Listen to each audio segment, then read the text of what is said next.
7월 31일 새벽 기도회를 시작하겠습니다. 오늘 말씀은 예레미야 12장 7절로 17절입니다.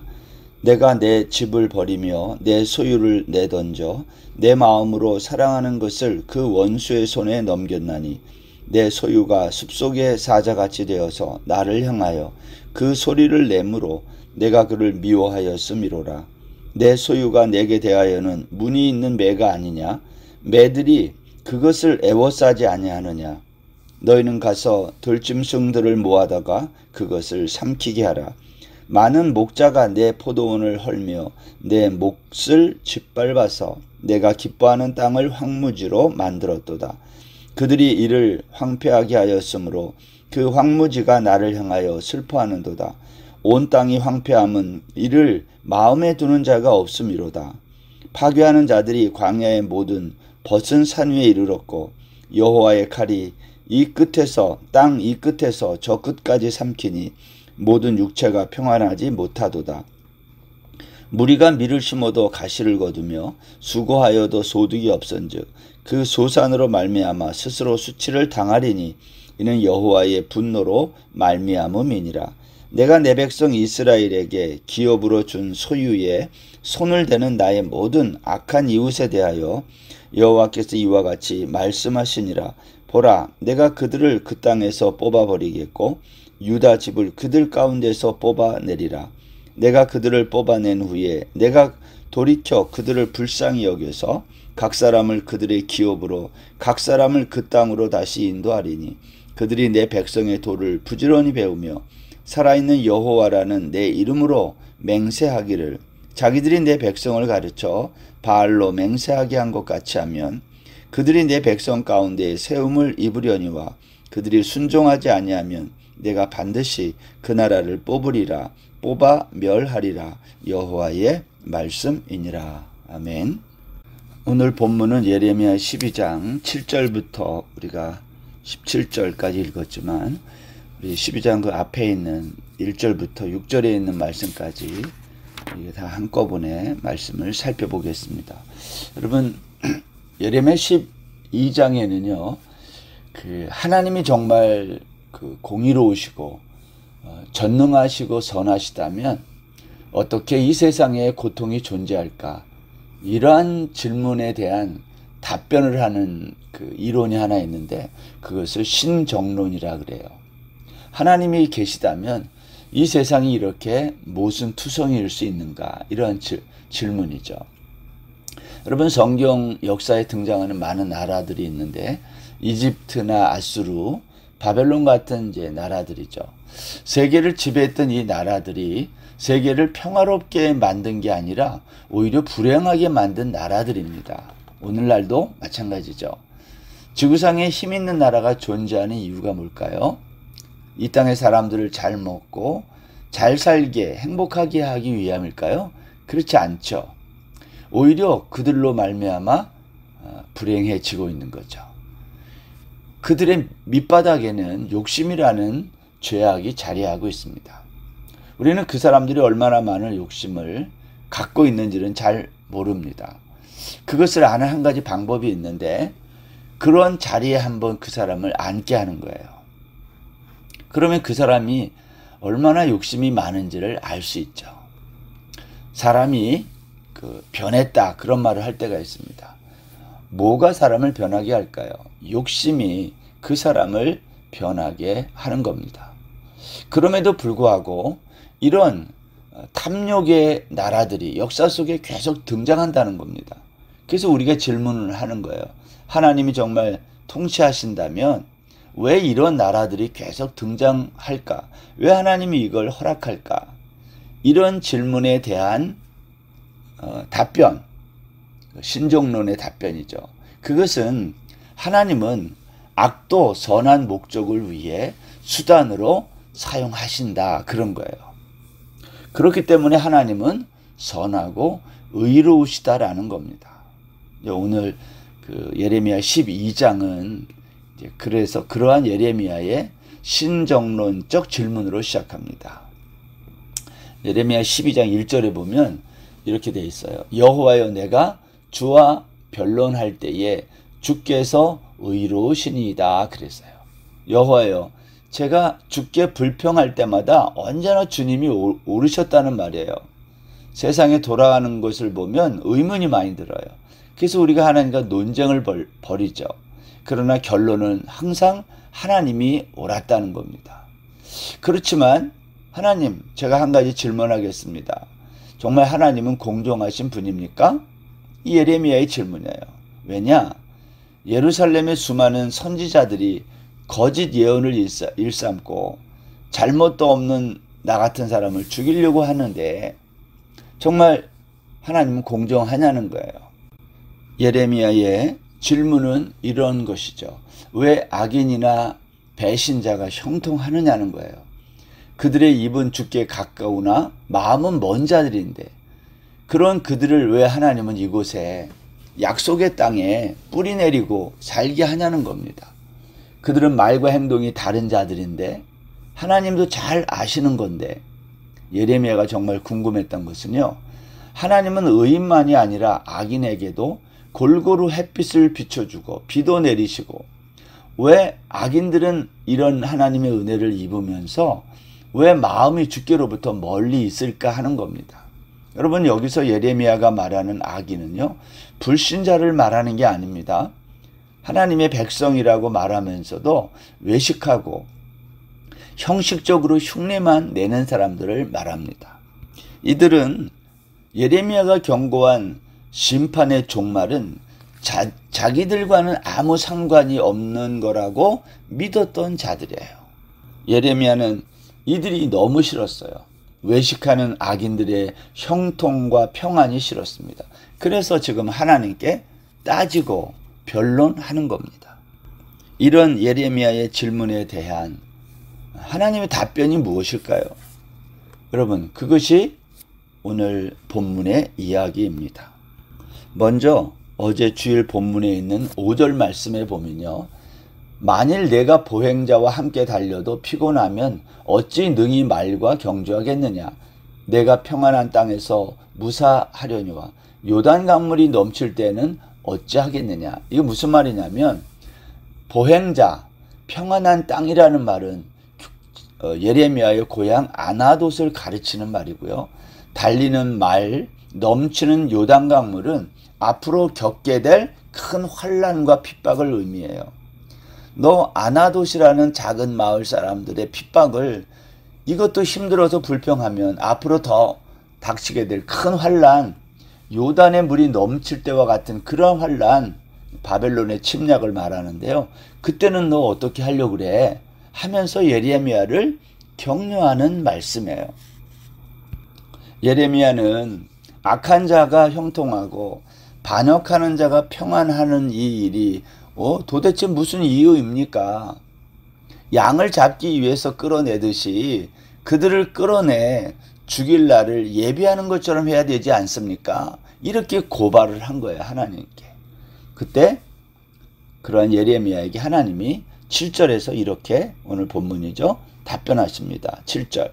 내가 내 집을 버리며 내 소유를 내던져 내 마음으로 사랑하는 것을 그 원수의 손에 넘겼나니. 이 말은 이런 거죠. 내 집, 내 소유, 내 포도원, 내가 기뻐하는 땅이 있는데 이 모든 것이 원수의 손에 넘겨졌고 내가 기뻐하는 땅은 황무지가 됐다는 거예요. 이것은 예레미야가 악인들에 대한 하나님의 마음이 어떠한지를 나타내는 겁니다. 너는 악인들을 도살할 양처럼 끌어내어 죽여야 한다고 생각할지 모르지만 그래도 그들은 내 소유, 내 집, 내 포도원이고 내가 기뻐하는 땅이라는 거예요. 비록 그들이 숲속의 사자가 되어 나를 향해 소리를 지르고 8절에 보면 그랬죠. 문이 있는 매가 되어 나를 애워싼다 해도 그들은 내 소유라는 거예요. 숲속의 사자가 되어 소리 지른다는 것은 하나님을 향하여 으르렁거리며 하는 반역 행위를 말하는 거죠. 여기 문이 있는 매란 하나님이 기뻐하시는 이스라엘을 의미합니다. 이스라엘은 아름다운 깃털을 자랑하는 매와 같다는 거예요. 그런데 문이 있는 매, 이스라엘이 사나운 매들에게 둘러싸여 바벨론이죠. 공격을 당하게 됐다는 거예요. 누가? 하나님의 나라 이스라엘을 이 지경에 이르게 했습니까, 여러분? 10절에 보면 많은 목자들이 하나님의 포도원을 헐었고 하나님의 몫을 짓밟았다 그랬어요. 많은 목자들이란 이방의 통치자들을 말해요. 그들은 하나님이 기뻐하는 이 땅을 황무지로 만들어서 하나님은 그 땅을 향하여 슬퍼했다는 겁니다. 여기 11절에 보면 시적인 표현이 하나 있는데 그들이 이를 황폐하게 하였으므로 그 황무지가 나를 향하여 슬퍼한다. 황무지가 하나님을 향하여 슬퍼했다. 온 땅이 황폐했는데 이것을 또 마음에 두는 자가 없다. 이게 하나님이 얼마나 마음이 슬픈지를 보여주는 거죠. 그러면 도대체 이 젖과 꿀이 흐르는 이 약속의 땅 가나안이 왜 이렇게 되었는가? 13절에 보면 그 이유가 하나님의 분노에 있다는 거예요. 13절 보시면 무리가 밀을 심어도 가시를 거두며 수고하여도 소득이 없은즉 그 소산으로 말미암아 스스로 수치를 당하리니 이는 여호와의 분노로 말미암음이니라. 밀을 심어도 가시를 거두고 수고해도 소득이 없고 설사 소득이 있다 해도 수치를 당할 만큼의 적은 수확이라는 거예요. 예레미야는 이 모든 것의 원인을 하나님과 맺은 언약 위반에서 찾고 있는 것입니다. 예레미야의 질문은 이거예요. 하나님, 당신은 의로우십니까? 하나님의 답은 나는 의롭다. 그 증거가 무엇일까요? 나는 너희와 맺은 언약을 지키는 하나님이라는 거예요. 하나님은 우리와 맺은 언약을 지키시기 위해 우리가 입으로는 가까우나 마음으로 멀리 있을 때 분노하셔서 바벨론을 동원하여 너희들을 심판한다는 거예요. 그럼에도 불구하고 하나님은 당신이 아끼는 집과 포도원과 땅을 바라보시면서 마음이 아팠다는 거예요. 이제 하나님은 하나님이 택한 백성 이스라엘을 탐내어 이렇게 손을 대는 악한 나라에 대해서 오늘 이렇게 말씀했어요. 14절 내가 내 백성 이스라엘에게 기업으로 준 소유에 손을 대는 나의 모든 악한 이웃에 대하여 여호와께서 이와 같이 말씀하시니라. 보라, 내가 그들을 그 땅에서 뽑아버리겠고 유다 집을 그들 가운데에서 뽑아내리라. 여러분, 아직 유다가 망하지 않을 때의 얘기입니다. 하나님은 바벨론이 유다를 침략해서 그 땅에 뿌리를 내리고 온갖 좋은 것을 다 가지고 갈 거라고 예언한 거예요. 바벨론은 유다에서 좋은 것을 다 빼앗아 취하여 무성한 나무가 될 거라는 거예요. 그런데 하나님이 또 말씀해요. 그러나 내가 너희를 다시 그 땅 유다에서 뽑아 버리겠다는 거예요. 여러분, 나무는 자기 스스로 원하는 곳에 심겨지지 않습니다. 누구에 의해서 심겨지고 옮겨지는 거죠. 뽑히는 것도 마찬가지예요. 누군가에 의해서만 뽑혀지는 겁니다. 문제는 나무는 뽑히면 즉시 심어야지 그냥 두면 뿌리가 뽑힌 그 채로 결국은 더러워지고 썩고 냄새나고 죽는 거예요. 하나님은 유다를 침략하여 유다의 좋은 것을 다 빼앗아간 바벨론을 내가 너를 그 땅에서 뽑아버리겠다 이렇게 말해요. 그러면 바벨론이라는 이 나무는 어떻게 되는 거예요?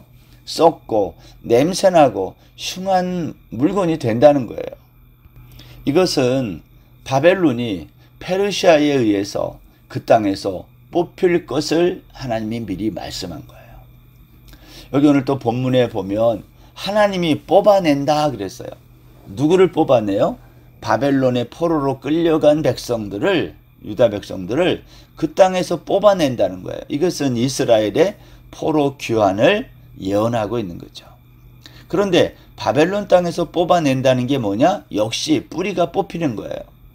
이스라엘 백성들은 가나안 땅에서 한번 뽑혀 바벨론 땅에 심긴 이후에 다시 거기서 뽑혀 가나안 땅으로 돌아온다는 겁니다. 오늘 여기 보면 15절 말씀에 보면 내가 그들을 뽑아낸 후에 내가 돌이켜 그들을 불쌍히 여겨서 각 사람을 그들의 기업으로 각 사람을 그 땅으로 다시 인도하리니. 여기 뿌리 뽑혀 다시 돌아오는 이스라엘 백성들을 하나님이 불쌍히 여기신다는 거예요. 그리고 그들의 원래의 기업, 원래의 땅으로 인도한다는 거죠. 우리가 이것을 뭐라고 그러죠? 하나님의 긍휼이라고 말해요. 하나님의 긍휼은요, 이스라엘 백성들에게만 임한 게 아닙니다. 여기 오늘 16절과 17절에 보면 아주 놀라운 일을 기록하고 있습니다. 16절 보세요.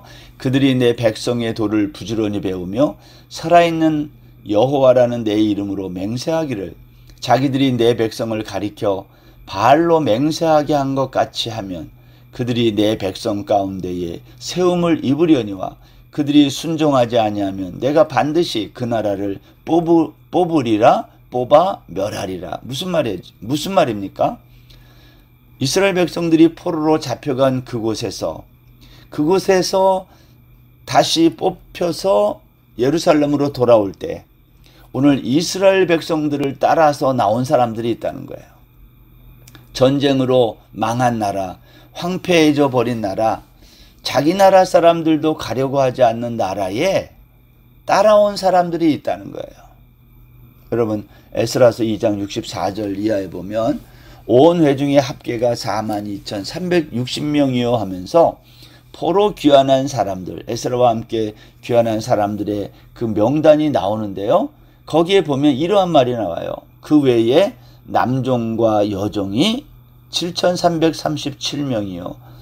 바벨론 포로에서 이스라엘 백성들이 돌아올 때 종들이 왜 쫓아와요? 전쟁으로 망한 나라, 황폐해진 그 나라, 자기 나라 사람들도 가려고 하지 않는 그 나라에 여기 종들이 따라서 나왔다는 거예요. 이 사람들은 이방인들이에요. 스가랴 선지자도 많은 이방인들이 여호와께 돌아와 하나님의 백성이 될 거라고 예언했어요. 스가랴 2장 11절에 보면 그날에 많은 나라가 여호와께 속하여 내 백성이 될 것이요 나는 내 가운데에 머물리라. 여러분, 포로들이 가나안 땅에 돌아온 이후에 함께 온 이방인들이 그곳에서 여호와의 도를 부지런히 배워 세움을 입게 되었다. 여러분, 이것은 포로 후기 신학의 중요한 주제입니다. 오늘 말씀을 맺습니다. 나무의 뿌리가 뽑힌다는 것은요, 뿌리가 하늘을 향하여 죽는 거예요. 오늘 본문에 여러 차례 반복된 이 뽑히다라는 단어를 보면서 드는 생각은 그리스도인이란 뿌리가 뽑힌 인생이다. 땅에서 뿌리가 뽑힌 성도는 이 세상에 뿌리를 내리고 살 수 없어요. 그럼 죽는 것입니까? 그렇지 않아요. 성도는 땅에서는 뿌리가 뽑히지만 땅에서 뽑힌 뿌리를 하늘에 다시 내려 사는 거예요. 저와 여러분이 한국을 떠나 이곳에 와서 사는 그러한 디아스포라 아닙니까? 디아스포라는 죽을 것 같지만 죽지 않아요. 왜냐하면 뿌리를 다시 내리기 때문입니다. 어디에 우리의 뿌리를 다시 내려야 되겠어요? 이 땅이 아니라 하늘에 뿌리를 내리는 거예요. 세상에서 뿌리를 내려 보란듯이 살고 싶지만 하나님은 이 뿌리를 뽑아 하늘에 뿌리를 내리도록 말씀하는 거죠. 예수님도 땅에서 뿌리가 뽑혀 십자가에 달리신 거죠. 하늘에 뿌리를 내리신 거예요. 우리 모두가 그 예수님의 땅에서의 뿌리 뽑힘의 삶, 그리고 하늘에 뿌리를 내린 그 삶을 따라가는 거 아닙니까? 오늘 하루도 땅에서 뿌리가 뽑히는 거 두려워하지 말고 하늘에 뿌리를 내리는 저와 여러분 다 될 수 있기를 주의 이름으로 축원합니다. 기도하겠습니다.